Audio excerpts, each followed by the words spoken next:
Hello, my name is Akanksha and I'm from Ohio University. My research is on textile-based wearable sensors and system integration for monitoring various biomedical parameters. In this paper, we have fabricated a capacitive textile patch and enhanced the properties of the patch by adding piezoelectric PVDF TRFE. Wearable sensing has three essential blocks. In the sensing platform, it consists of different types of sensors for monitoring various parameters when placed on the body.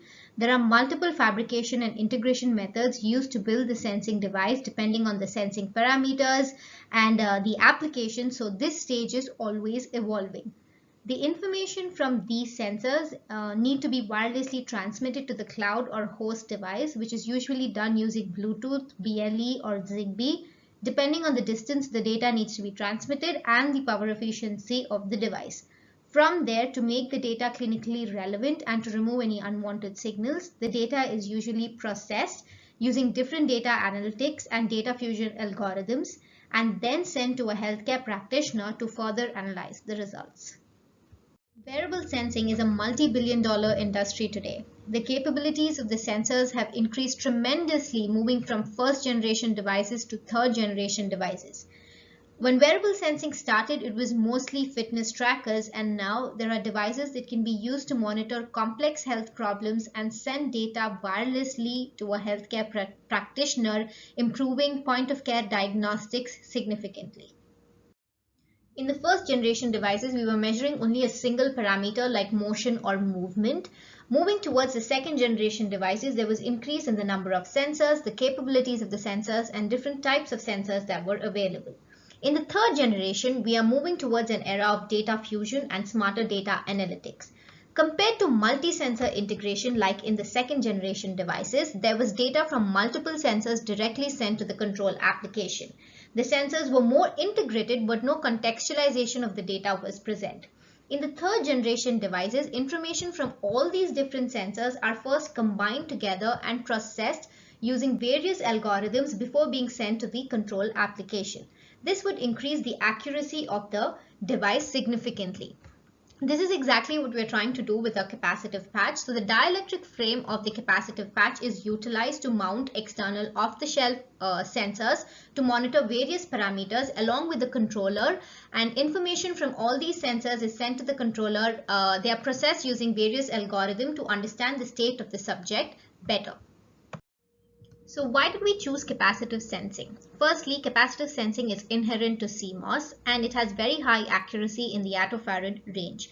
Compared to resistive sensing, capacitive sensing has a linear response, which is very important for wearable sensing devices. When we think about capacitive sensing, it's mostly proximity or touch sensing, but by changing the dielectric, the area, and the distance between the electrodes, we can change the capacitance. This is the principle that we have used in this patch. So whenever the patch is stretched, the distance between the electrode decreases, the area increases, and there is a change in capacitance. We have also added dielectric materials to improve the performance of the patch further. PVDF has four known phases: alpha, beta, gamma, and delta. The beta phase forms dipoles that are perpendicular to the chain direction, and its presence produces spontaneous polarization. The beta phase is known to have excellent electroactive properties like piezoelectricity, ferroelectricity, and pyroelectricity. Different methods are used for the fabrication of beta phase PVDF like mechanical stretching or electrospinning. However, the addition of TRFE in the copolymer results in the direct formation of beta phase after thermal annealing and hence piezoelectricity in the device. For the fabrication of the patch, we used a conductive, highly stretchable textile electrode, and silicone elastomer was used as a dielectric layer. Different nanoparticles and polymers were added to the dielectric layer to add additional features to the patch and enhance the overall patch performance. PVDF TRFE was added for its piezoelectric properties, while in another patch we added barium titanate nanoparticles, which is known as a high K material, to increase the capacitance of the patch.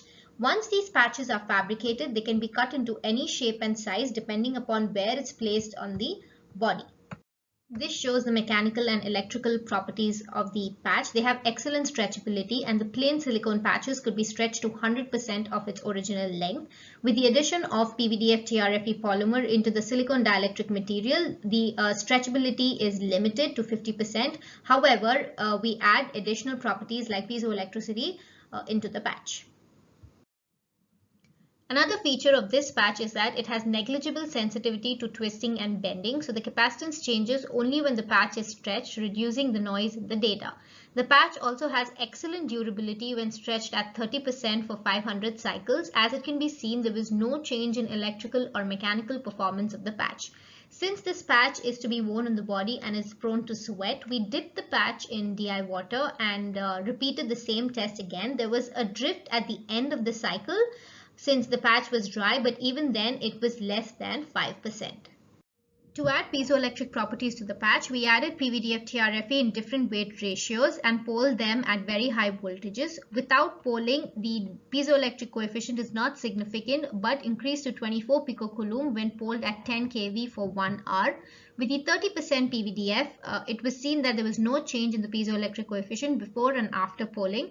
We suspect that this may be due to agglomeration of the particles at higher weight ratios. So in order to disperse PVDF, we may need to, at higher weight ratios, we may need to use an additional solvent. To further test the voltage output of these piezoelectric patches, we placed them between two acrylic sheets and we had a central tapping point. The results of these textile-based PVDF patches was compared with a commercial PVDF film. As it can be seen, as the weight ratio increased, the voltage output also increased in the patches. As a final indicator of the piezo response, we placed the patch around a speaker and played sounds from the medical library like heartbeat and coughing. Since the aim of the piezoelectric patch was to measure acoustic signals from the body or impact, this was something to mimic the same response. And as it can be seen, the patches were able to sense the heartbeat signals as well as coughing sounds when played with the speaker. While this is obviously not a true heartbeat signal, which would require all sensors to be similarly sized and mounted in an identical acoustic resonator, this is just to show, this is just a demonstration for the acoustic sensing capabilities of the patch. Here are some of the additional properties of the patch other than piezoelectricity. To increase the capacitance of the patch, we added barium titanate nanoparticles into the patch. The barium titanate is known as a high K dielectric material, so addition of barium titanate will help to increase the capacitance of the patch. The dielectric constant increased by 3 folds and the capacitance increased by 25%. This shows the stretch response of the patch compared to a plain silicone patch, and this is when the barium titanate particles were added. The patch could still be stretched to 60% of its original length, but with an enhanced performance. The barium titanate particles are also temperature sensitive. So when the temperature was swept from 0 to 100 degrees Celsius and the ratio of barium titanate was increased, there was a larger change in the capacitance. Currently, we are fabricating much thinner dielectric patches to see if the patch can detect body temperature since it's between 30 and 40 degrees Celsius. Here are some of the applications of the patch. We placed the patch on our elbow and moved it left and right and up and down. The capacitive patch is able to detect these movements clearly due to the difference in stretch rate when the arm is moved up and down versus left and right. So the capacitive patch can be used to differentiate between walking and swaying arms side to side. We have also placed an accelerometer on the dielectric frame beneath the patch. Like I had mentioned, this was done to fuse the information from both the sensors together for better accuracy. Also, if you're using only an accelerometer, it has much higher sampling rate and requires more computational resources. The accelerometer is very local to the area where it is placed in comparison to a capacitive patch which covers a much larger area. So sensor fusion helps to improve the overall efficiency of the device, and by reducing the sampling rate, and you have much better specificity in the data output. Another test that we did was placing the patch on the wrist to differentiate when you move the palm up and down. We can simultaneously measure heart rate and oxygen saturation as well with the sensors placed beneath the patch. In this test, we use conventional pulse oximeter sensor to measure heart rate and oxygen saturation, but I would like to add that we are working on reducing the number of external sensors and use the patch itself with additional materials added to it in order to monitor heart rate and other body signals. The capacitive patch can also be used to sense breathing. Initially, to mimic breathing, we place the patch on a balloon and use the pump to inflate and deflate the balloon and to make a similar response to breathing. The capacitance increased when the balloon inflates, and then when the balloon deflates, the capacitance decreases. Then we placed the patch on the chest and we were able to differentiate between light and heavy breathing using the patch. We also had a PVDF sensor beneath the patch to detect vibration or force due to coughing. The capacitive patch does not detect this signal when the subject was asked to cough, but this was readily picked up by the PVDF sensor. So combining the information from these two signals along with heart rate and oxygen saturation and body temperature will help to understand the state of the subject better. The piezoelectricity in the patch is more sensitive to higher frequency signals and is able to detect strong impact or vibration. Since we also want to measure chest acoustics and heart rate, which is at a much lower frequency, we are also exploring triboelectricity and a combination of tribo and piezoelectricity together. With triboelectricity, the voltage output is enhanced when using materials which are further apart in the triboelectric series. It can be further improved by increasing the surface roughness of the two layers to increase the contact area so that the device can have better sensitivity to applied pressure. These are some of the preliminary structures that we have fabricated. As it can be seen that a combination of piezo and triboelectricity together has a high voltage output of 15 volts, which can be used to monitor various signals from the body. Sensor fusion and system integration is very important so that data from all these sensors are analyzed accurately and efficiently. Fusing data from different sensors includes a three-step process. In the low level of fusion, we have basic filtering like smoothing, weighted averages, and if required, a Kalman filter can also be used. At the higher level of processing, we have machine learning and AI, where you convert the raw data into feature vectors to be used in training the data set using machine learning algorithms. In terms of hardware, we are currently using Arduino Nano BLE and PSOC for processing the data and wireless transfer of data. PSOC has capsense technology to directly measure the capacitance, and a programmable analog circuit block, which is like a programmable breadboard, while Arduino has multiple sensors embedded on the board, minimizing the space and reducing external sensors.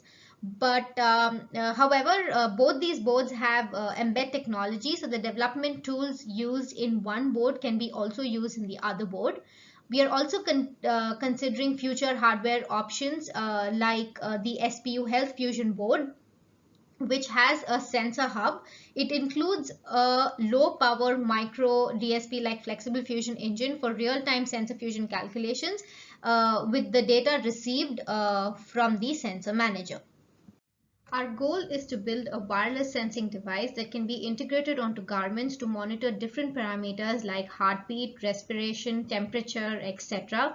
Since we are focused on textile and thin film based sensing techniques, it can be easily integrated onto t-shirts and it would be comfortable for the user.